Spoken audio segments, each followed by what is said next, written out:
বিসমিল্লাহির রহমানির রহিম। আচ্ছা, আজকে ক্লাস শুরু করা যাক। গত ক্লাসে যে ট্যাগগুলো দেখানো হয়েছে আশা করি ওগুলো প্র্যাকটিস করছেন। আর নেক্সট ক্লাস থেকে এখন বর্তমানে আর কি যে সকল ক্লাস দেখানো হইবে ওই ক্লাসগুলোর অ্যাসাইনমেন্ট করে করে জমা দেবেন। আর যে সকল বিষয়গুলো দেখানো হয়েছে ওগুলো কতদূর প্র্যাকটিস করছেন, কতটুকু অ্যাক্টিভিটিস, এগুলো সব এখন মনিটরিং করব। সো প্রতিটা ক্লাসে যেগুলো প্র্যাকটিস করবেন সাথে সাথে ফাইলগুলো জমা দিবেন, আমাকে মেসেজ করে পাঠিয়ে দিবেন জিপ ফাইল করে। আর যে কোনো সমস্যার সাথে সাথে জানাবেন।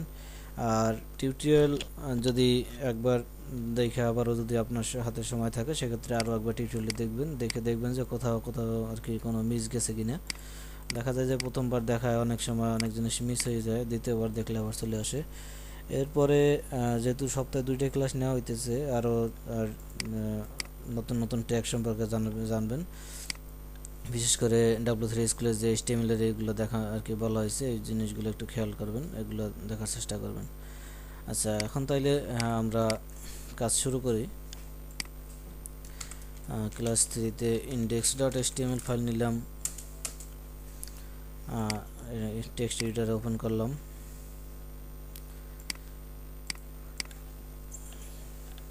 তো আমরা HTML এর স্ট্রাকচারটা লিখি।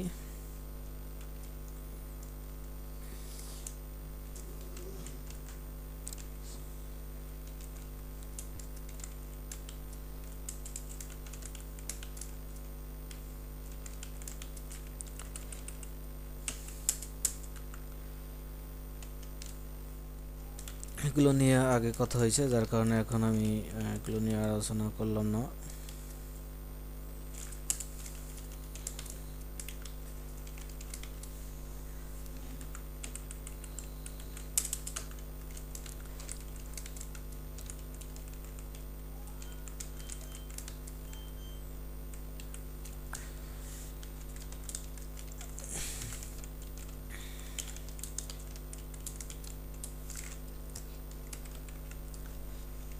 জিরো থ্রি, আর এখানে বোর্ডের ভিতরে আমাদের কন্টেন্টগুলো হবে। তো আমরা গত যে ক্লাসগুলোতে যে ট্যাগগুলো দেখেছিলাম, এই ক্লাসে প্রথমেই অ্যাসাইনমেন্টগুলো বলে দিই যে এই ক্লাস শেষে আপনি কি কি অ্যাসাইনমেন্ট তৈরি করবেন একটু লিস্ট করে নেবেন। আমি পি ট্যাগের ভিতরে লিখে দিই যে সকল ট্যাগ আপনাদের দেখানো হয়েছে সব ট্যাগগুলোর একটা লিস্ট করবেন। এরপরে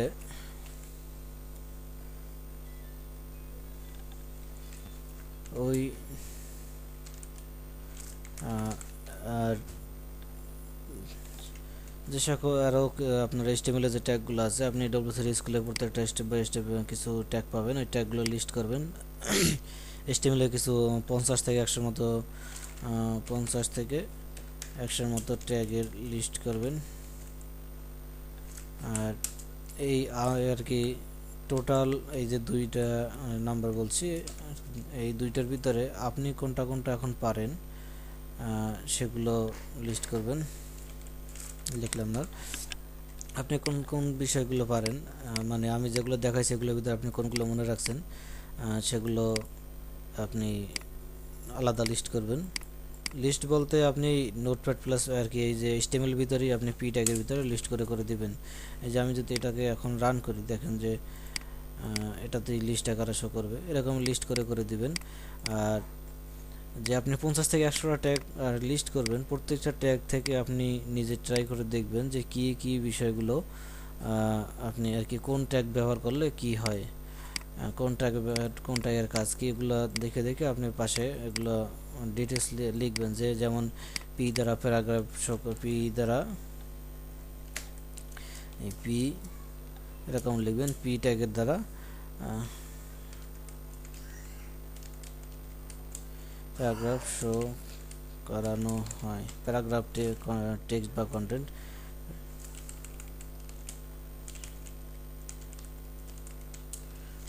বা টেক্সট। আর ট্যাগগুলো কি সেগুলো তো আশা করি জানেন, যেমন আইএমজি একটা ট্যাগ, এগুলো দেখানো হয়েছে। আই আই দিয়ে ইটালিক একটা ট্যাগ, পি মানে এই যে প্রতিটা মনে করেন এই আইএমজি, এসআরসি, H1,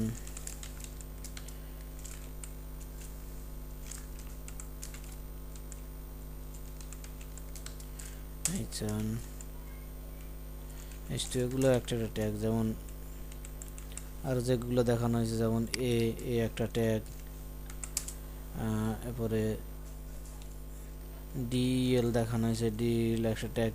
এই যে শো আর কি, এই ব্র্যাকেটটা আর কি লেস দেনের পরে যে অপশন আর কি লেখাটা, এইটাকে ট্যাগ বলে। আর এগুলো হচ্ছে অ্যাট্রিবিউট, আর এই মাঝখানে যে কোনটা থাকবে এটা হচ্ছে ভ্যালু, এটা হচ্ছে ট্যাগ। আইএমজি এটার নাম হলো ট্যাগ, এই যে লাল থাকবে এরপরে আর কি, এটার নাম হচ্ছে অ্যাট্রিবিউট, এবং সমান সমানের পর আর কি ইকুয়ালের পরে যে ডাবল কোটেশন মধ্যে যেটা থাকবে এটা হচ্ছে ভ্যালু। মানে সিস্টেম হচ্ছে এরকমের।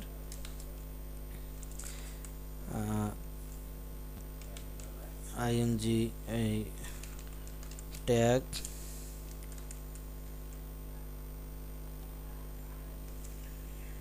এটিটা মানে অ্যাট্রিবিউট, এবার ইকুয়াল থাকবে ডাবল কোটেশন, এখানে হবে ভ্যালু।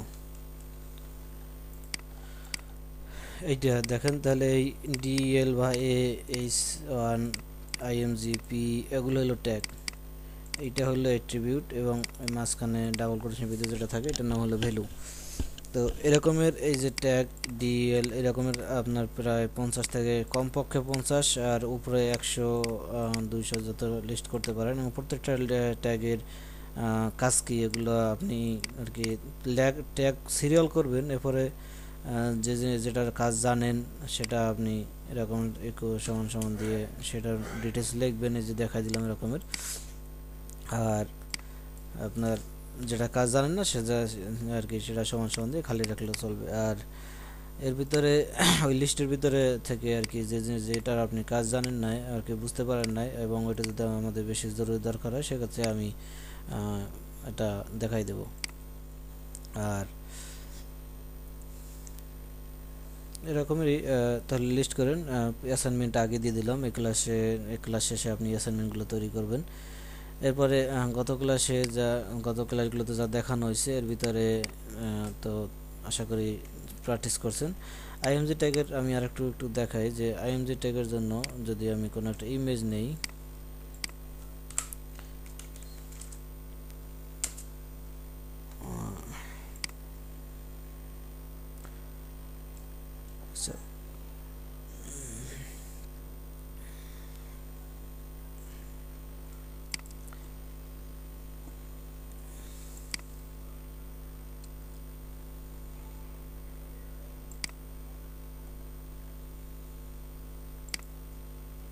আচ্ছা নেট হলো আমার অনেক, আমি আমার পিসি থেকে নিয়ে নিই।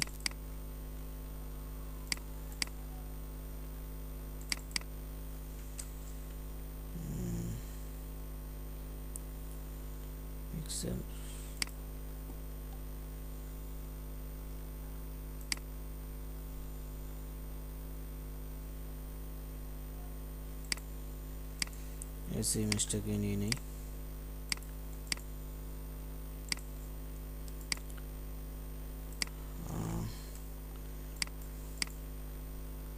নামটা কপি করে নিলাম। এবারে এখানে যদি আমি পেস্ট করে দিই, সেভ দিলাম কন্ট্রোল-S দিয়ে, এখন যদি আমি রিলোড দিই ইমেজটা শো করছে। দেখেন এখানে ইমেজ নির্ধারিত যে হাইট, ইমেজের উইড হাইট কত দেখে নিই। রাইট ক্লিক করার প্রপার্টিসে গিয়ে যদি আমি ডিটেলসে যাই তো সেক্ষেত্রে দেখা যাবে ডাইমেনশন 500 পিক্সেল উইড এবং হাইট হলো 388 পিক্সেল। এখন আপনি যদি চান এটা নির্ধারিত আপনি নিজের মতো করে দিবেন, যে এখানে আরও ছোট করবেন বা বড় দেখাবেন, যেটা আপনার ইচ্ছে। আপনি চাইলে এখানে সেট করে দিতে পারেন, যেমন এলটি দেই, এটা থাকা ভালো ভ্যালিডেশন কোডের জন্য। এটা আমাদের এসইও ইমেজ।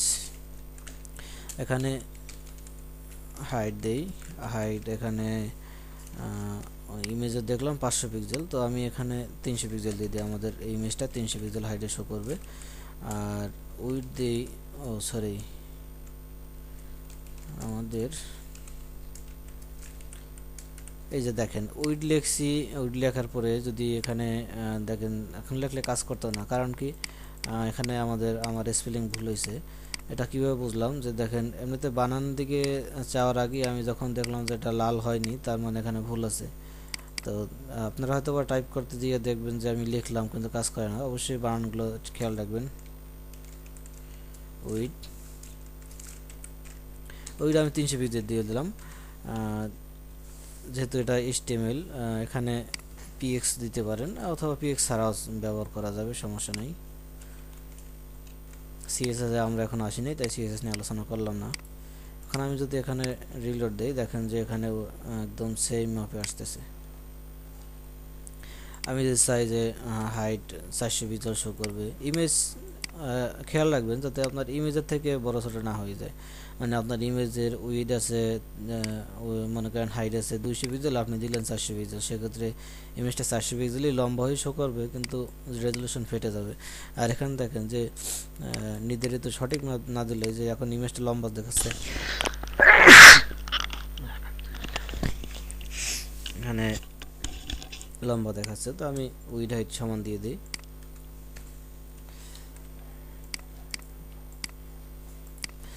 আচ্ছা, এই এখানে গেলে এরকম উইড হাইট। আর এখানে যেটি আর কি সোর্সের ব্যাপারে যে আমি বলছিলাম, আশা করি বিষয়টা জানা আছে। যেমন আমার এই ইমেজটা যদি একটি অন্যটা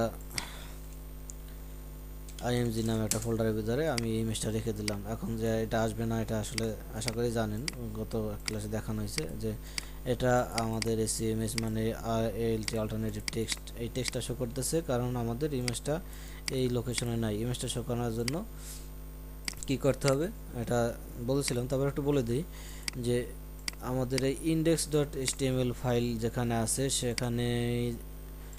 সেখানে যদি ইমেজটা থাকতো সেক্ষেত্রে এখানে দিলেই পেয়ে যেত। এখন এখানে src img আর কি ইমেজের নাম এবং এক্সটেনশন দেওয়া আছে, এতে বোঝা যাইতেছে যে HTML ফাইলটা যেখানে আছে সেখানেই এই ইমেজটা আছে, কিন্তু আমাদের এখানে নাই। এখানের ভিতরে আরেকটা ফোল্ডার আছে, সেই ফোল্ডারের ভিতরে ইমেজ। তো আমাদের ফোল্ডার নামটা যদি এখানে লিখে দেই শুরুর দিকে img স্ল্যাশ দিলে, তাহলে বুঝে নেবে যে এই HTML ফাইলটা যেখানে আছে তার ভিতরে একটা img নামে ফোল্ডার আছে, সেই ফোল্ডারের ভিতরে ফাইলটা। এখন যদি আমি রিলোড দিই চলে আসলো। তো এখন এখানে আরেকটা দেখেন, আমাদের HTML ফাইলটা যদি আমি আরেকটা ফোল্ডার রাখি, HTML নামে একটা ফোল্ডার রাখলাম আমরা। এখন আমি যদি ফাইলটা রান করি সেক্ষেত্রে দেখেন আমাদের ইমেজটা পাচ্ছে না। আমরা যদি এখন এটা যদি আবার নোটপ্যাড প্লাস প্লাস ওপেন করি, আমাদের ইমেজ লোকেশনটা কি আছে দেখেন, ইমেজ লোকেশনটা আছে যে HTML ফাইলটা যেখানে আছে ওই একই জায়গায় একটি img নামে ফোল্ডার আছে, সেই ফোল্ডারের ভিতরে এই SEO ইমেজ SEO.image নামে একটি জেপিজি নামে একটা ইমেজ আছে। কিন্তু আসলে কি তাই আছে দেখেন, আমাদের HTML নামে এখানে যে ফাইলটা আছে এখানে কোনো ফোল্ডারই নেই এবং ইমেজটা থাকা দূরের কথা। আমরা যদি ব্যাক ইমেজে যাই সেক্ষেত্রে দেখতে পারি যে আমাদের ক্লাস 3 নামে ফোল্ডারের ভিতরে একটা HTML নামে আছে, একটা img নামে আছে। HTML ফোল্ডারের ভিতরে আমাদের HTML ফাইলটা আর img ফোল্ডারের ভিতরে আমাদের img ফাইলটা। তাহলে এখন এখানে কি হইলো যে আমাদের HTML ফাইলটা যেখানে আছে তার পিছনে একটা আর কি HTML ফাইলটা যেখানে আছে সেখান থেকে এক স্টেপ ব্যাগে আসতে হবে, তারপর img নামে ফোল্ডার আছে সেই ফোল্ডারের ভিতরে ইমেজ। তাহলে আমি এখানেই HTMLটা রেখে এই এক স্টেপ ব্যাগে এসে আমি আবার এই ইমেজ নামে ফোল্ডারের ভিতর থেকে কীভাবে ইমেজটা ধরবো, সেক্ষেত্রে এই যে img নামে যে আর কি আছে যে লোকেশন আছে এটাই থাকবে, শুধু আমরা একটা কাজ করব, দুইটা ডট দিব এবং একটা স্ল্যাশ দিব, দুইটা ডট এবং একটা স্ল্যাশ। এর দ্বারা বোঝায় যে এই ফাইলটা যেখানে আছে তার থেকে এক স্টেপ ব্যাগে যাইতে হইবে। তাহলে কি হলো ব্যাপারটা দেখেন, ফাইল আছে আমাদের HTML ফোল্ডারে index.html নামে, ঠিক আছে, এখানে index.html নামে একটা ফাইল পাইছি। এরপর এক স্টেপ ব্যাগে, এটা দিয়ে এক স্টেপ ব্যাগে যাওয়ার বোঝানো হয়। তাহলে আমি এক স্টেপ ব্যাগে গেলাম, এবারে কি বলছে, এবার এক স্টেপ ব্যাগে যাওয়ার পরে img নামে একটা ফোল্ডার আছে, দেখি আমরা আইসি কিনা, ঠিক আছে, এক স্টেপ ব্যাগে আসলাম, এবার img নামে একটা ফোল্ডার পাইলাম, সেই ফোল্ডারের ভিতরে SEO.jpg নামে একটা ইমেজ আছে, SEO.jpg আমরা ইমেজ পাই গেলাম। এখন আমরা যদি এখানে রিলোড দিই সেক্ষেত্রে দেখি আমাদের ইমেজটা চলে আসছে। আবার যদি মনে করেন যে এখানে এই ইমেজের ভিতর থেকে ইমেজটা কেটে এখানে দেই, তাহলে এখন দেখেন কি আছে, HTML থেকে HTML ফাইলটা যেখানে আছে সেখান থেকে এক স্টেপ ব্যাগে আসলে ইমেজটা পাওয়া যাবে। সেক্ষেত্রে আমাদের এই যে HTML ফাইলটা আছে যেখানে, সেখান থেকে এক স্টেপ ব্যাগে আসলো, এরপরেই আমাদের ইমেজটা পাই যাবে, মানে নতুন কোনো ফোল্ডারে যাওয়া লাগতেছে না। এক্ষেত্রে আমরা ফোল্ডারের নাম কেটে দিলাম। সেক্ষেত্রে কী হবে, যেখানে HTML ফাইলটা আছে সেখান থেকে এক স্টেপ ব্যাগে আসলে ইমেজটা পাওয়া যাবে। তাহলে আমরা যদি এই HTML ফাইলে যাই, এখান থেকে এক স্টেপ ব্যাগে আসলাম, তাহলে আমাদের ইমেজটা পেয়ে গেলাম। এখন যদি আবার আমি রিলোড দিই, দেখবেন যে ইমেজ শো করতেছে। তাহলে বুঝাতে পারলাম আসলে যে আপনি কোথায় যাইতে চাচ্ছেন, এটা দিয়ে ব্যাক বুঝায় আর এখানে দিয়ে সামনে যাবে। তো আমরা ইমেজ ফাইলটাকে আগের ওখানে নিয়ে যাই, আর এখানে এখন দেখেন যে এখন আসবে না, কারণ এখানে বলা আছে যে এক স্টেপ ব্যাগে যাবে, এক স্টেপ ব্যাগে। ঠিক আছে, এই যে এক স্টেপ, এই যে HTML ফাইল যেখানে আছে এক স্টেপ ব্যাগে গেলে, এরপরে এক স্টেপ ব্যাগে গেলে ইমেজটা পাওয়া যাবে, কিন্তু এক স্টেপ ব্যাগে আমরা ইমেজটা পাইনি।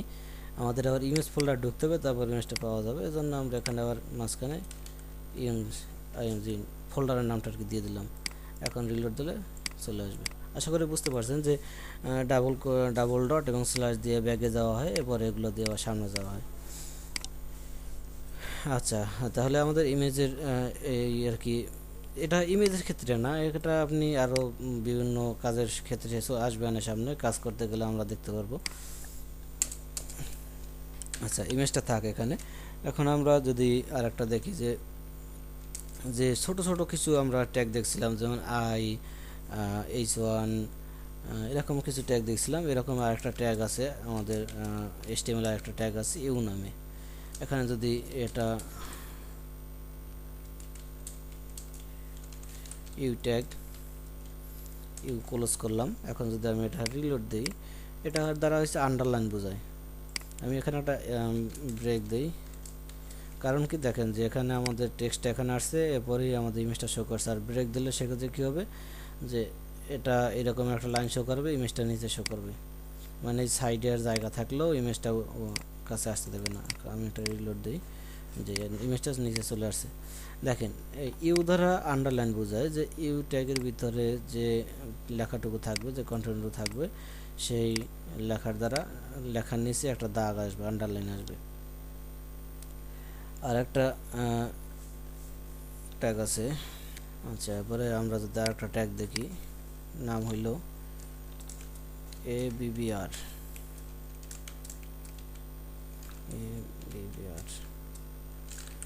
ক্লোজ ট্যাগ দেই। এটার দ্বারা কি হয়, এটা হয়েছে অ্যাব্রিভিয়েশন। কাজ হলো যে মনে করেন আপনার একটা লেখা আছে, আমরা গুগলে সার্চ করি, এটা একটা টেক্সট আছে, মনে করেন এটা একটা পি ট্যাগের ভিতরেও থাকতে পারে, বা যে কোনো ট্যাগের ভিতরেই থাকতে পারে। আমরা পি শুরু এবং শেষ করলাম, এর ভিতরে একটা টেক্সট দিলাম। এখন এই আর কি কোনো এক নতুন ইউজার, সে চিনতে পারলো না আসলে গুগল জিনিসটা কি, বুঝতে পারলো যে আমরা গুগলে সার্চ করি, সে বুঝতে পারলো না যে আসলে গুগল জিনিসটা কি। এখন এই জিনিসটা বোঝানোর জন্য এই ট্যাগ আপনি ব্যবহার করতে পারেন। যেমন আপনি যদি এখানে ABBR দেন এবং গুগলের শেষে,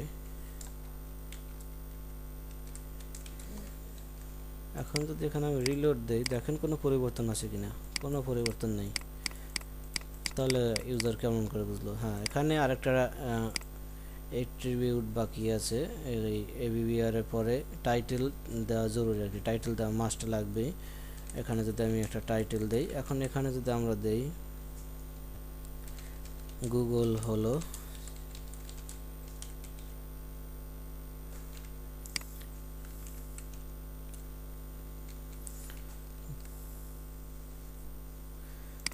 হ্যাঁ, এটা একটা সার্চ ইঞ্জিন। এখন যদি আমি সেভ দিই, কন্ট্রোল সেভ দিলাম, এখন আমি এটা রিলোড দেই, দেখেন তাহলে এখন আমরা গুগলে সার্চ করি। এখন গুগলের নিচে একটা ডট ডট ডট ডট মানে একটা আন্ডারলাইনের মতো আসছে। এখন আমি যদি এখানে মাউস নেই তাহলে জিনিসটা শো করলো যে গুগল হলো একটা সার্চ ইঞ্জিন। এই জিনিসটা ব্যবহার করা হয়, দেখা যায় অনেক সময় অনেক ছোট আর কি কাজ করা আর কি, বিভিন্ন কাজ করার ক্ষেত্রে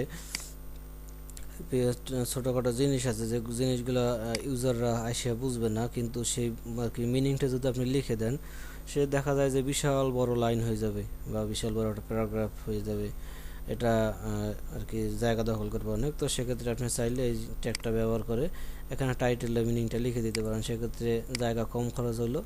কেউ যদি বিষয়টা বুঝতে না পারে মাউস ধরবে, মাউস ধরার সাথে সাথে সে এখানে আর কি তার এখানে লেখাটা শো করবে। আচ্ছা, এরপরে আরেকটা যদি আমরা দেখি, আমাদের দেখেন প্রতিটা লেখা কোথায় আছে, বাম পাশ থেকে শুরু হইতেছে। এখন আমি যদি চাই যে লেখা এই লেখাটাই আমি বা আমাদের এই লেখাটাই মাঝ বরাবর শো করাবো, সেক্ষেত্রে HTML একটা ট্যাগ আছে, সেই ট্যাগটার নাম হলো সেন্টার। আমি প্রথমে এই লেখাটাকে সেন্টার করি।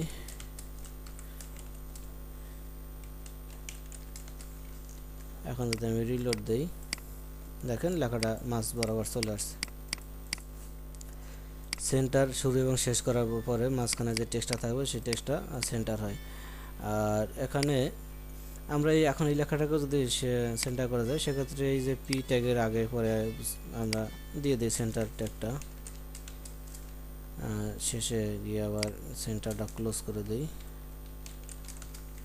এখন যদি আমি রিলোড দিই, দেখেন এটা মাঝখানে চলে আসছে। আশা করি বুঝতে পারছেন বিষয়গুলো। অবশ্যই কোথাও বুঝতে অসুবিধা হলে জানাবেন। এবারে আমরা এখন আর একটা ট্যাগে চলে যাই, এটার নাম হলো আইফ্রেম। আমরা যদি দেখি আইফ্রেম নামে এখানে ট্যাগ, যে আইফ্রেমস, আইফ্রেমের মেনত কাজটা কি? আইফ্রেমের কাজ হলো আপনার ওয়েবসাইটে অন্য কোথাও কোনো আর কি অন্য কারো ওয়েবসাইটকে শো করানো বা অন্য কোনো কারো ওয়েবসাইটের একটা তথ্য বা যে কোনো একটা কন্টেন্ট বা যে কোনো একটা স্থানকে শো করানোর জন্য এই আইফ্রেম ব্যবহার করা হয়। যেমন আইফ্রেম শুরু করবেন, শেষ করবেন, এবং এসআরসি মানে সোর্সে আপনি ইউআরএলটা দিবেন যে কোন জিনিসটা আপনি শো করাতে চাচ্ছেন। যেমন আমি যদি এই পেজটাকে আমি যদি শো করাতে চাই, যেমন আমি এই পেজটাকে যদি শো করাতে চাই, তো প্রথমে আমরা আইফ্রেমটা লিখব।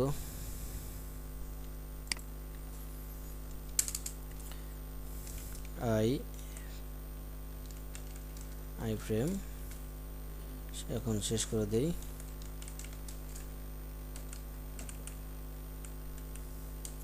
এসআরসি দিলাম সোর্স। এখানে আমি যদি লিঙ্কটা দিয়ে দেই, সেক্ষেত্রে এখন দেখেন যে আমাদের ওয়েবসাইটে আর কি আমাদের এই যে ওয়েব পেজ, এখানে ওই যে লিঙ্কটা দেওয়া হয়েছে সেই ওয়েবসাইটটা শো করবে এখানে। এই যে দেখেন এখানে যে লিঙ্ক দেওয়া হয়েছে এখানে এটা শো করতেছে। আমরা যদি এখানে youtube.com দিই, সেক্ষেত্রে ওই ওয়েবসাইটটাও শো করবে, youtube.com।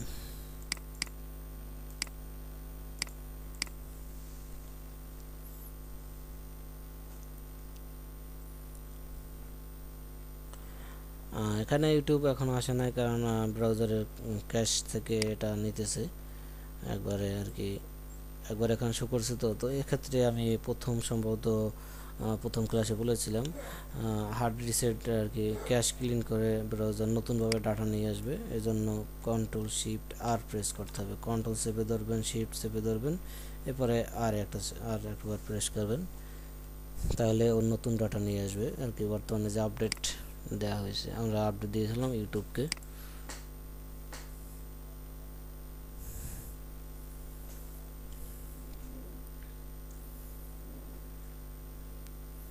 নেট স্লো হওয়ার কারণে একটি সমস্যা হচ্ছে, এর জন্য দুঃখিত।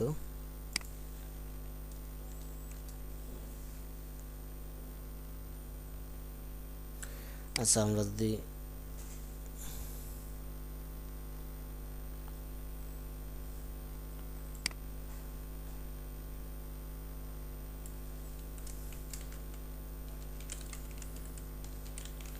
লিনাক্স সোশ্যাল অ্যাপকে দেই,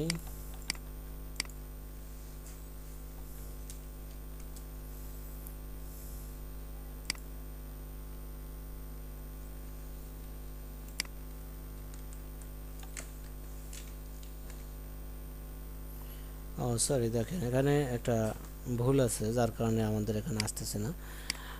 ভুলটা দেখেন কিভাবে বুঝলাম, এখানে দেখেন আমাদের ট্যাগটা শুরু হয়েছে নীল কালার দিয়ে কিন্তু শেষ হয়েছে কোন কালার। প্রত্যেকটা দেখেন ট্যাগ শুরু নীল কালার, শেষে নীল কালারের। তো এখানে আমরা খুঁজে পেলাম যে এই যে এসআরসি এই যে কোটেশন শুরু হয়েছে, কোটেশন শেষ হয় না, মানে শেষ কোটেশনটা ডিলিট হয়ে গেছে। আমরা এখানে কোটেশনটা দিয়ে দিলাম। এবারে দেখেন যে এটা নীলে হয়ে গেছে, মানে এখন কোড ঠিক আছে। এখন আমি যদি রিলোড দিই,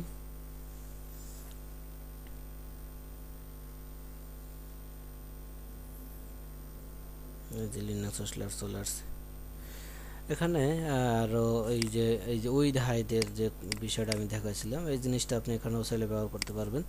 যেমন এখানে একদম ছোট আসতেছে, আমি চাইতেছি এটা অনেক বড় করে আসুক। আমি যদি দেই হাইট দিলাম 400 পিক্সেল। পিএক্স না দিলেও হয়, এখানে পিএক্স এগুলো বাধ্যতামূলক হলো সিএসএস এ। তারপরে দেই যাতে আপনাদের অভ্যস্ত হয় সিএসএস লিখতে গিয়ে। তবে ভ্যালিডিটির জন্য যদি চিন্তা করেন সেক্ষেত্রে না দেওয়াই ভালো। এবং উইড দিলাম 500 পিক্সেল। এখন আমি যদি আবার রিলোড দেই, দেখেন আমাদের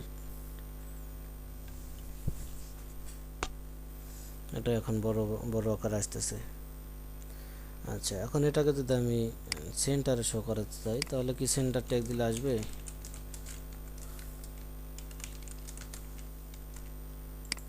দেখেন আসে কিনা, চলে আসছে মাঝখানে।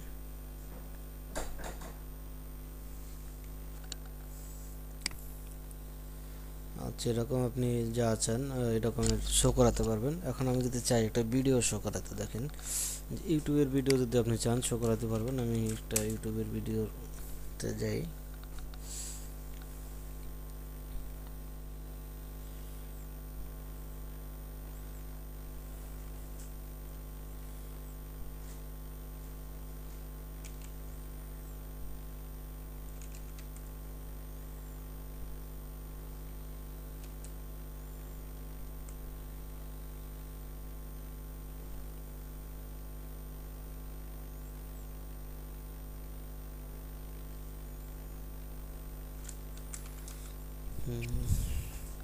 কি একটা ছোট ভিডিও।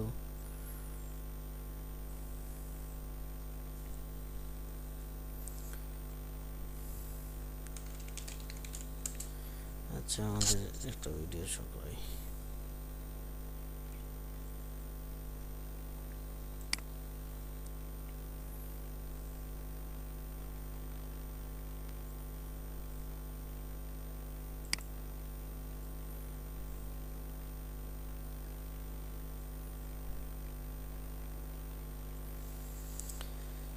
ইউটিউবের ভিডিওতে অলরেডি আপনারই থাকে,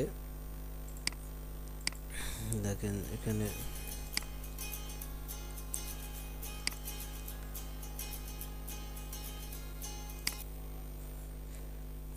আর কি শেয়ার বাটনে যদি যাওয়া হয়, এখানে ইমবেড নামে একটা অপশন আছে। ওরা ডিফল্ট আইফ্রেম দিয়ে দিছে। শুধু যদি এটা কপি করে পেস্ট করে দেন, আমি একদম বডিতে সব টেক্সটের উপরে দিয়ে দিলাম, কপি করে পেস্ট করে দিলাম, সেভ দিলাম। এবার যদি আমি রিলোড দেই, দেখেন আইফ্রেমের মাধ্যমে আপনি এই ভিডিওটি সরাসরি এখানে শো করতে পারবেন।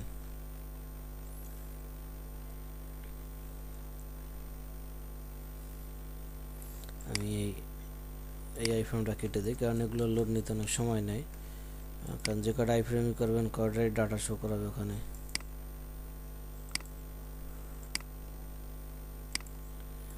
যখন আবার এসে ওল্ড আর কি পুরান ডাটা থেকে নিতেছে, আমি আবার কন্ট্রোল শিফট আর দিলাম, মানে ক্যাশ রিসেট হয়ে নতুনভাবে ডাটা নেবে।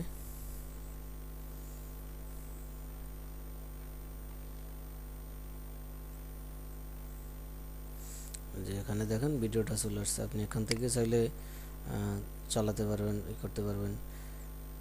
এখানে দেখেন যদি আমি অটো প্লে টুরু করে দিই, এই ফুল স্ক্রিন অ্যালাউ নামে যে অপশনটা আছে এটা এখানে এটার দ্বারা এই যে এখানে মাউস ধরলে দেখেন ফুল স্ক্রিন, এখানে ক্লিক করলে ভিডিওটা ফুল স্ক্রিনে দেখা হবে। আপনি যদি চান এই যেটা অফ করে দিতে পারেন। আমি যদি এখানে ফুল স্ক্রিন অপশনটা বন্ধ করে সেভ দিয়ে আবার রিলোড দিই,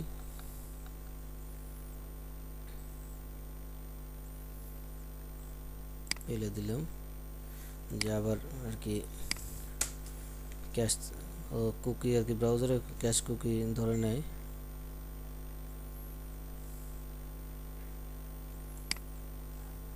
আমি Ctrl+Shift+R দিয়ে আবার নতুন ডাটা আনি।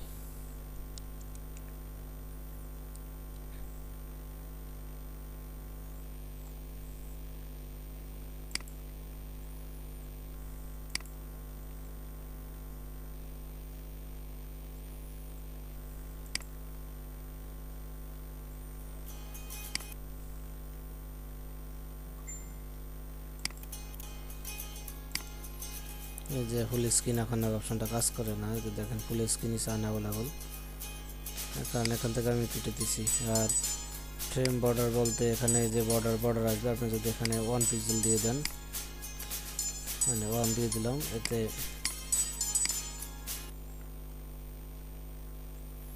যে 1 পিক্সেল একটা বর্ডার আসছে। চাইলে এখানে বর্ডার কেটে দিতে পারেন। আপনি উইড হাইট এখানেও কাস্টমাইজ করতে পারেন। আবার এখানে একটা দেখেন যে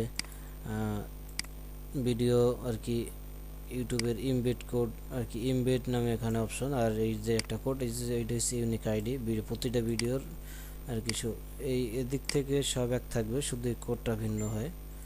এটা হচ্ছে ভিডিও আইডি, আপনি যে কোনো ভিডিও একটা দিতে পারেন। মনে করেন এই ভিডিওটার এই যে আইডিটা, এই আইডিটা যদি আমি এই যেই আর কি সমানই করলে পরে যে কোডটুকু এতটুকু হলো ভিডিও আইডি। এই ভিডিও আইডিটা আমি এখানে পেস্ট করে দিলাম, সেভ দিলাম, রিলোড দিই।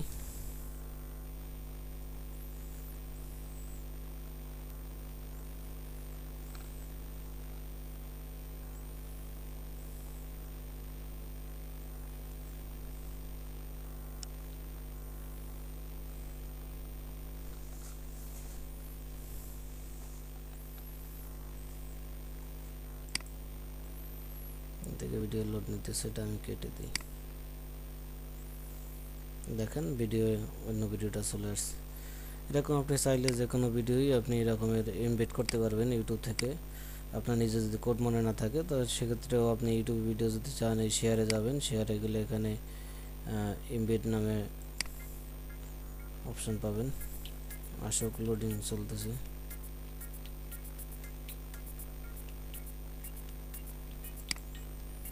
যে শেয়ারে ক্লিক করলে এখানে এমবেড নামে অপশন পাবেন, এখানে এমবেড কোড দিয়ে চলে আসবে। এটা কপি করে পেস্ট করলে সেখানে শো করবে।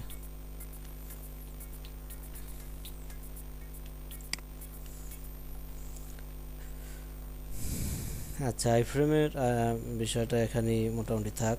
এগুলো নিয়ে আরও নাড়াচাড়া করবেন, কারণ একটা বিষয় নিয়ে এত বেশি সময় দিলে দেখা যায় যে আপনাদেরই আর কি সময় নষ্ট হবে বেশি। তো এরপরে আমরা এখন ভিডিও ট্যাগ নিয়ে আলোচনা করতে পারি, ভিডিও ট্যাগ দেখাতে পারি। তখন আমরা আইফ্রেম দেখেছি, এখন আমরা যদি ভিডিও ট্যাগ দেখি, এগুলো কেটে দিলাম। আমরা যদি W3 স্কুলে যাই, W3 স্কুলে গেলে এখানে মাল্টিমিডিয়া নামে যে HTML মিডিয়া নামে যে এরিয়াটা ক্যাটাগরিটা, এর ভিতরে যদি আমরা মিডিয়াতে যাই, এখানে আর কি এই যে HTML ভিডিও নামে একটি অপশন আছে। এখানে যদি আমরা দেখি এই যে ভিডিও ট্যাগ, এটা হচ্ছে HTML5 এর কোন কোন ব্রাউজারে সাপোর্ট করবে এটা আমরা দেখতে পারি এখান থেকে। যে ভিডিও এই ট্যাগটি সাপোর্ট করার জন্য গুগল ক্রোমে সাপোর্ট করবে, মিনিমাম তার ভার্সন 4.0 হইতে হবে, উপরে হলে হবে, কিন্তু 4 নিচে হতে পারবে না। ইন্টারনেট এক্সপ্লোরারে সর্বনিম্ন 9 ভার্সন থাকতে হবে, উপরে আপ টু ডেট হলে ভালো। আর ফায়ারফক্সের সর্বনিম্ন 3.5, সাফারি এটার নাম হলো সাফারির 4.0 সর্বনিম্ন, আর অপেরার সর্বনিম্ন 10.5। তখন আমরা যদি দেখি যে এই কিভাবে এটা কাজ করে আর কি, কীভাবে কী করা যায়। প্রথমে ভিডিও ট্যাগ শুরু করব, ভিডিও ট্যাগ শেষ করব, এর ভিতরে আর কি সোর্স দেব। আমরা ভিডিও ট্যাগ শুরু করি,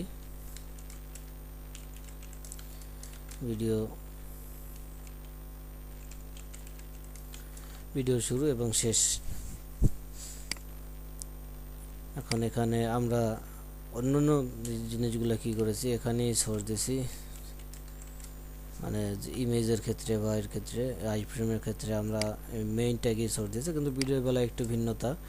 এখানে সোর্স হবে না, হবে এই এর ভিতরে ভিডিও ট্যাগের ভিতরে এসআরসি না পুরো সোর্সই লেখা লাগবে।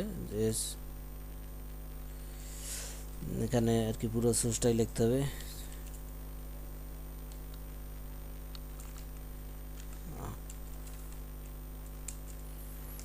সোর্স শুরু শেষ, এর ভিতরে সোর্সের এখানে এসআরসি দিতে হবে। এখানে বিষয়টা দেখেন যে ভিডিওর ক্ষেত্রে বিভিন্ন ফরম্যাটের আর কি ফরম্যাট আছে, কয়েক ফরম্যাটে দেয়া আর কি দেওয়া লাগে। যদি আপনি চান যে বিভিন্ন ফরম্যাট কোন ফরম্যাট আর কি কোন ব্রাউজার সাপোর্ট করে এটা আপনি দেখতে পারেন, স্টুডেন্ট ভিডিও ব্রাউজার সাপোর্ট।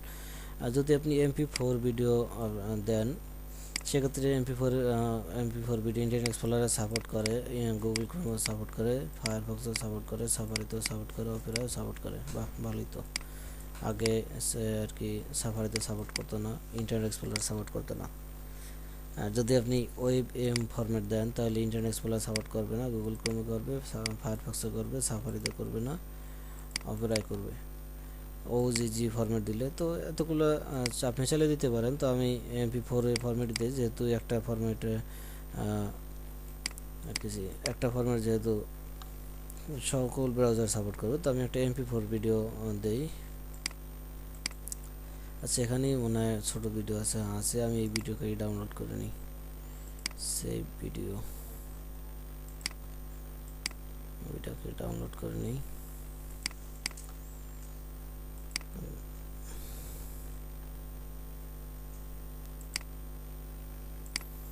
এখানে যে MP4 ভিডিওটা,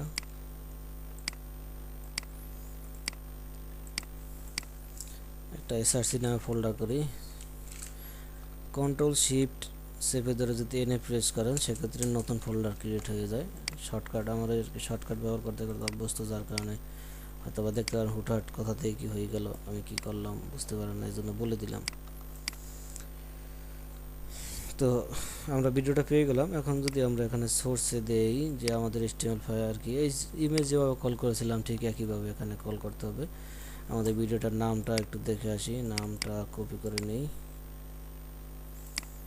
রিনেম, এক্সটেনশন সহ মাস্ট বি এক্সটেনশন লাগবে। এক্সটেনশন হলো .mp4, এটা হচ্ছে এক্সটেনশন। এখন আমরা যদি এখানে দেই আর আমরা যদি এখানে রিলোড দেই, দেখি আমাদের কি আসছে, কিছুই আসে নাই। তাহলে কি হলো, আমাদের একটু সোর্সটা দেখি ঠিক আছে কিনা, HTML ফাইল যেখানে আছে সেখানে কি MP4টা আছে কিনা ভিডিওটা।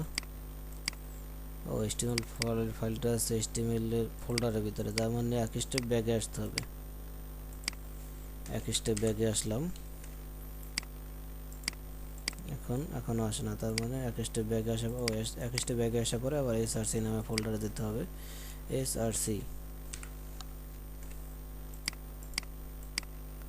ভিডিও চলে আসছে। এখন আপনি যদি চান সরাসরি HTML ফোল্ডারে HTML যে ফাইলের ভিতরে আছে সেখানে ভিডিওটা রাখলে আর এই এতটুকু লিখতে হতো না। তারপরে লিখলাম যে বিষয়টা যেন আপনাদের মনে থাকে। এখন দেখেন ভিডিও তো চলতেছে না, তাইলে এটা কীভাবে ভিডিও হইলো। এখন দেখেন এখানে আর ওই আছে, আমি যদি এখানে অটো প্লে দেই, অবশ্যই ভিডিও ট্যাগে লিখতে হবে, সোর্সে না। অটো প্লে দিলাম, তাহলে এখন যদি আমি রিলোড দেই, দেখেন রিলোড দিলে অটোমেটিকলি প্লে হয়ে যাইতেছে, কিন্তু কোনো কন্ট্রোল করতে পারতেছি না। দেখেন এই যে পুশ করতে পারতেছি না, নতুন করে চালাতে পারতেছি না। এজন্য যদি আপনি এটা চান সেক্ষেত্রে এখানে দেবে কন্ট্রোল, কন্ট্রোলস, এখন যদি রিলোড দেই দেখেন যে এখন আমি ভলিউম বাড়ানো কমানো পারতেছি, এবারে ফুল স্ক্রিন করতে পারতেছি, আবার প্লে পুশ করতে পারতেছি, এই যে প্লে পুশ করতে পারতেছি, ভলিউম বাড়ানো কমানো পারতেছি, মানে এখন পুরো কন্ট্রোল চলে আসছে। কিন্তু এখন এখানে যদি আমি ভিজিট করি সেক্ষেত্রে দেখেন ওয়েটিংয়ে আছে, আমি যদি ক্লিক করি সেক্ষেত্রে চলবে। আর আপনি যদি চান যে কোনো ভিজিটর যখন আপনার ওয়েবসাইটে ভিজিট করবে তখন ভিজিটর আসলেই অটোমেটিকলি ভিডিওটা প্লে হবে, সেক্ষেত্রে আর কি অটো প্লেটাও দিয়ে রাখতে পারেন। অটো প্লেও দিয়ে রাখলাম, কন্ট্রোলও দিয়ে রাখলাম, দুটোই থাকবে। যখন ভিজিটর আসবে অটো আসবে, ভিডিও প্লে হয়ে যাবে, তো চাইলে পুশ করতে পারবে। আর এই যে এখানে একাধিক ফরম্যাটের কথা বলা হয়েছে, একাধিক ফরম্যাটের কথা যে বলা হয়েছে এখানে ফরম্যাটের কথা বলার কারণ হলো যে পূর্বে কিছু ব্রাউজার ছিল যে ব্রাউজারে MP4 বা এই ধরনের কিছু সাপোর্ট করতো না। তো যদি আপনি চান যে আরও একাধিক ফরম্যাট দিয়ে দেবেন সেক্ষেত্রে একই সিস্টেমে শুধু এই সোর্স এই যে বলছিলাম এই লাইনটা এখন আমাদের কপি করা দরকার, একবারে লেখার দরকার নেই। মানে এখন আবার লিখবো তার থেকে কন্ট্রোল আর কি সিলেক্ট করে কপি পেস্ট করলেও হয়, বা লাইনের যে কোনো স্থানে মাউস রেখে কন্ট্রোল প্রেস করলে কপি হয়ে যায়। এটা হলো নোটপ্যাড প্লাস প্লাসের ফিচার এটা।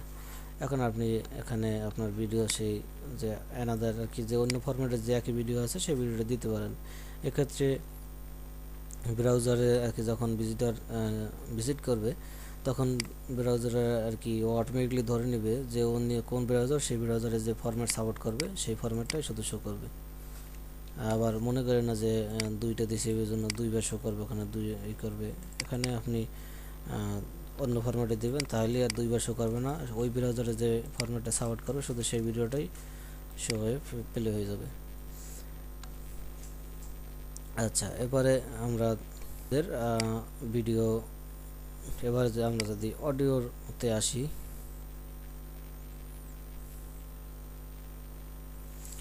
অডিওর ক্ষেত্রেও দেখেন কোন কোন ব্রাউজার সাপোর্ট করবে।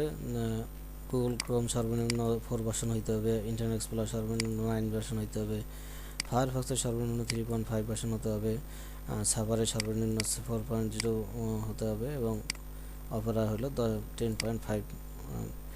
আর এই যে তখন যে আমরা ভিডিও ট্যাগটা নিয়ে যেভাবে কাজ করলাম, অডিও ট্যাগটা ঠিক হুবহু সেম, জাস্ট ভিডিওর জায়গা অডিও এবং ফরম্যাট MP4 এর জায়গায় MP3 হবে। তো আমরা যদি দেখি অডিও শুরু এবং শেষ, এর ভিতরে সোর্স হবে,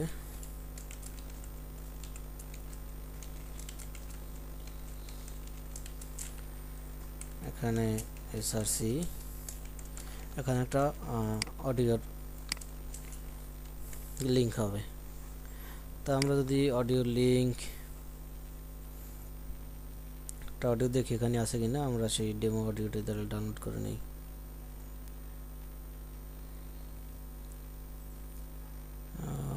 না, অডিও পাইতেছি না। ও এখানে ফরম্যাটটা দেখে নিতে পারেন, MP3 সাপোর্ট করবে, internet explorer, Google Chrome, Firefox, safari, Opera সবগুলোতে সাপোর্ট করবে। WAV ফরম্যাট দিলে ইন্টারনেট এক্সপ্লোরার সাপোর্ট করবে না, আর সবগুলোতে করবে। OGG ফরম্যাটে দিলেও ইন্টারনেট এক্সপ্লোরার সাপোর্ট করবে না, গুগল ক্রোমে করবে, ফায়ারফক্সে করবে, সাফারিতে করবে না, অপেরা করবে। মিডিয়া টাইপ হবে অডিও আর কি MP3। এই যে ভিডিও দেখিয়েছিলাম আমি, ভিডিওতেও এখন টাইপ নামে একটা দিতে পারেন, আমি এই টাইপটা দেইনি, এটা ভ্যালিডেশনে ইরর ধরার সম্ভাবনা আছে। আপনি এই যে সোর্স দিয়েছিলাম, সোর্সের এখানে টাইপ ভিডিও /MP4 এটা আর কি এই যে এক্সটেনশনটা এখানে দিয়ে দিতে পারেন এরকমের, অবশ্যই ডট দিবেন না এখানে, আবার ভিডিও /MP4 এরকম দিয়ে দিতে পারেন। Your browser does not support the video tag, এই লেখাটা হইলো তখনই শো করবে যদি তার ব্রাউজারে ভিডিওগুলো সাপোর্ট না করে, বা এই আর কি ট্যাগটা সাপোর্ট না করে। তার ভিডিও যদি তার ব্রাউজার যদি একদম ওল্ড ভার্সন আছে তখন এই ট্যাগটা তার সামনে শো করবে।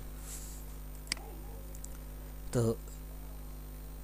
MP3 আমরা একটা আমাদের পিসি থেকে নিয়ে নেই,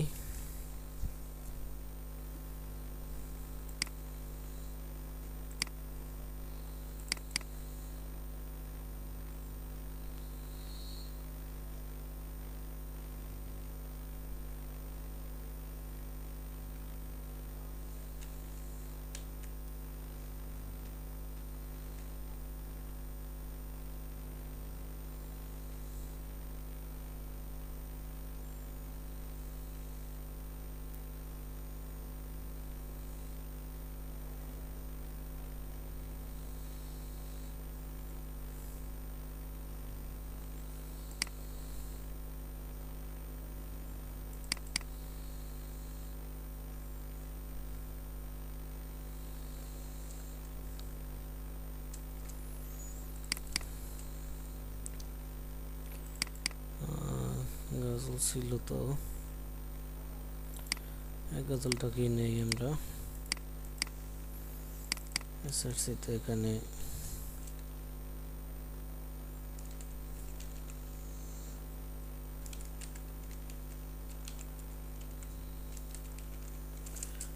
রিনেম করে নামটা ছোট করে দিলাম, কারণ নামটা অনেক বড় ছিল। বড় হলেও কাজ করবে না তা না, কাজ করবে, কিন্তু দেখার সুবিধার সৌন্দর্যের জন্য সই করে নিলাম। তো এখানে আমরা আবার HTML এর দেখি, আবার সেই ব্যাগে আসার দরকার নেই, আমরা ফাইলটাকে সামনে নিয়ে আসি, HTML ফলাটা কেটে দিই। তাহলে এখন HTML ক্লোজ করে দিলাম, এটা আবার নতুন করে ওপেন করলাম এসআরসি। তাহলে HTML থেকে এসআরসিতে যাবে, এসআরসিতে গিয়ে আমাদের এই অডিওটা পাবে। অডিওটা নামটা কপি করে এক্সটেনশন সহ রাইট ক্লিক কপি, এখানে যদি আমি পেস্ট করে দিই, অবশ্যই এখানে এসআরসি দিতে হবে। আমাদের ফোল্ডার নাম এসআরসি, ফোল্ডারের ভিতরে ওই অডিওটা পাবে। এখন আমি যদি এটা তো ফাইল তো আমরা এখন থেকে মুভ করে নিয়ে আসছি, নতুন করে ওপেন করি, এখানে আসে না, কারণ এখনো এখানে আপনি চান অটো প্লে দিতে পারেন, তাহলে ব্রাউজার যদি আর কি লোড হয় অটোমেটিক্যালি ব্যাকগ্রাউন্ডে চলে থাকবে। আশা করি শুনতে পারতেছেন যে অডিও চলতেছে। মানে আপনি যদি চান আপনার ওয়েবসাইট ভিজিট করার পরে একটা অটোমেটিক্যালি ব্যাকগ্রাউন্ড কি অডিও আর কি চলতে থাকবে, তাহলে এরকম অটো প্লে দিয়ে সোর্স দিয়ে দিতে পারেন। এখানে কন্ট্রোল দিয়ে দিই, তাহলে এই ভিডিওর মতোই আপনার এই যে এখন কন্ট্রোল প্যানেল চলে আসছে, সাউন্ড বাড়ানো কমানো যাবে, চালানো যাবে, পুশ করা যাবে। এখানে আবার টেনে দেখা শোনা যাবে। আর এখানে আপনি যদি চান যে ওয়েবসাইট থেকে সরাসরি শো করাবেন, সেক্ষেত্রে এখানে সরাসরি লিঙ্কটা দিয়ে দিতে পারেন। যেমন এখানে আমাদের ভিডিওটা কতটুকু সাইজ দেখে নিই, 5 মেগাবাইট। অবশ্যই এমন লিঙ্ক হতে হবে যে এক জায়গায় আপলোড করলেন সেখান থেকে এক্সটেনশনটা সহ যেন কপি করা হয় যায় আর কি, সে এরকমের। আর যদি চান এখানে সরাসরি আর কি অডিওর লিঙ্কটা কপি করবেন, মানে সেই অডিওর লিঙ্ক এখানে দিয়ে দিলেই চলবে। আমরা যদি দেখি একটু,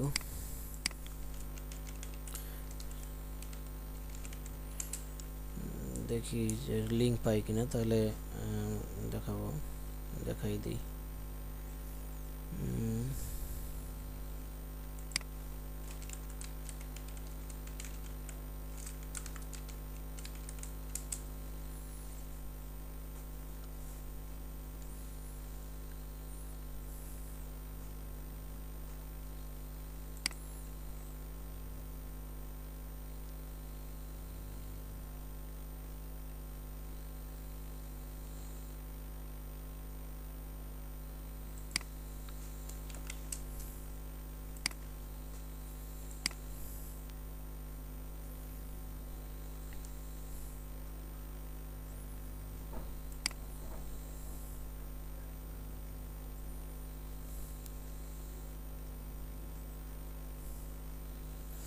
যেখানেও ওই একই সিস্টেম পদ্ধতি করা হয়েছে। আমি যদি এখন এখানে লিঙ্কটা দিই,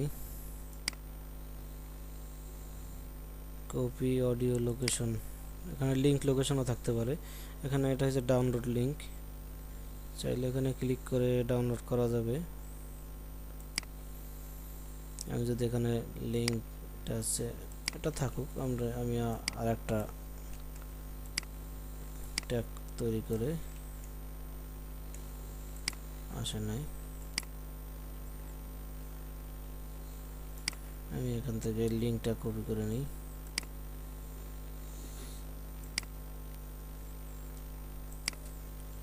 যে লিঙ্ক আসছে এখানে দেখেন যে এই এক্সটেনশন পর্যন্ত আমরা আগে দেখি যে চলে কিনা, না চললে আমরা এক্সটেনশন পর্যন্ত রাখবো, এক্সটেনশনের পর একটু কেটে দেবো, .NET পর্যন্ত রাখবো, তারপর কেটে দেবো। এখন যদি আমি রিলোড দেই, দেখি যে আসলে কিনা, প্লে করি,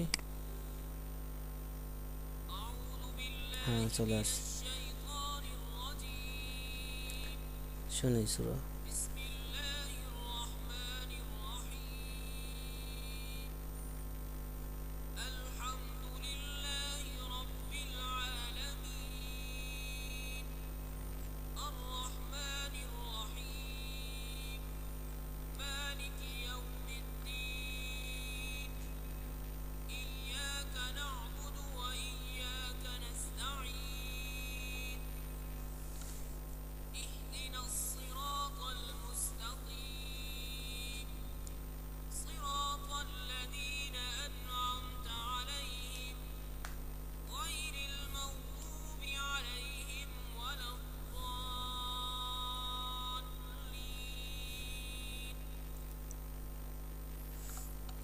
তো আশা করি বুঝতে পারছেন যে আপনি নিজের কম্পিউটার থেকেও চালাতে পারবেন, আবার সরাসরি কোনো ওয়েবসাইট থেকেও চালাতে পারবেন। অবশ্যই এক্সটেনশন থাকতে হবে, এক্সটেনশনটা শেষে থাকতে হবে।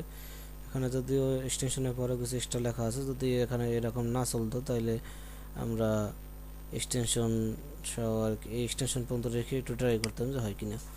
তো আমাদের অডিও ট্যাগের কাজও মোটামুটি দেখা হয়ে গেছে। এখানে ওই কন্ট্রোল এবং অটোপ্লেটা কাজ করবে। এখানে আমরা যদি দেখি অডিওর সাথে আরও কোনো আছে কিনা, অডিও ডিফেন্স সাউন্ড কন্টেন্ট এবং কী আছে, এই যে ট্যাগগুলো দেখানো হলো কী কী অ্যাসাইনমেন্ট, এগুলো আমি প্রথম শুরুতেই বলে দিছি। আর নেক্সট ক্লাসে দেখানো হবে যে ফর্মস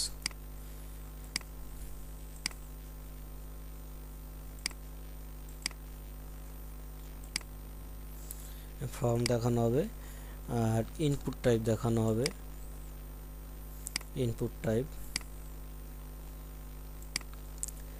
আর দেখানো হবে টেবিল লিস্ট আপনি এখানেই পাবেন, টেবিলস, এই যে টেবিলস। এই তিনটা আমি বলে দিলাম আগেই, এই তিনটা ট্যাগ সম্পর্কে এই আলোচনা করা হবে নেক্সট ক্লাসে। তো এই তিনটা ট্যাগ সম্পর্কে আপনি নিজেই যদি আগে থেকে একটু প্র্যাকটিস করেন, বোঝার চেষ্টা করেন, ঘাটাঘাটি করেন, তাহলে ক্লাসে বুঝলে অল্পতেই আপনি বুঝতে পারবেন। তো এটা নিয়ে একটু ঘাটাঘাটি করবেন। আর যদি কিছু নিজেই তৈরি করতে পারেন, অবশ্যই কপি পেস্ট করবেন না। আমি কিন্তু আপনার সোর্স কোড দিতেছি না, এই জন্য যখন সোর্স কোড এখনও দেওয়ার সময় হয়নি, ওটা ডায়নামিক যখন ওয়ার্ডপ্রেস দেখানো হবে তখন থেকে সোর্স কোড দেবো। আর এর আগেও হয়তো টেমপ্লেট করার পরে দিতে পারি, কিন্তু কখনোই অলসতা করবেন না। একটু অলসতা করলে পরবর্তীতে কিন্তু এতে আপনি নিজেই আর কি বুঝতে পারেন যে নিজেরই ক্ষতি হয়েছে। তো বুঝতে না পারলে বারবার জিজ্ঞাসা করবেন, কিন্তু না বুঝতে বলবেন না যে বুঝতে পারছি, তাদের আপনারই লস, আমার কিন্তু কোনো লাভ নেই, লস নেই। তো নেক্সট ক্লাসের বিষয়ে কয়েকটা বলে দিলাম, এগুলো নিয়ে একটু নাড়াচাড়া করবেন। আর অ্যাসাইনমেন্ট অবশ্যই আগামী ক্লাসের পূর্বেই আমাকে কাছে জমা দিবেন, মেসেজ পাঠাবেন, মেইল করবেন বা অথবা ফেসবুকে মেসেজ দিয়ে দেবেন। তো ঠিক আছে, ভালো থাকেন। আবার নেক্সট ক্লাসে আল্লাহ সাল্লাম ইনশাআল্লাহ আলোচনা হবে। তো আল্লাহ হাফেজ, আসসালামু আলাইকুম।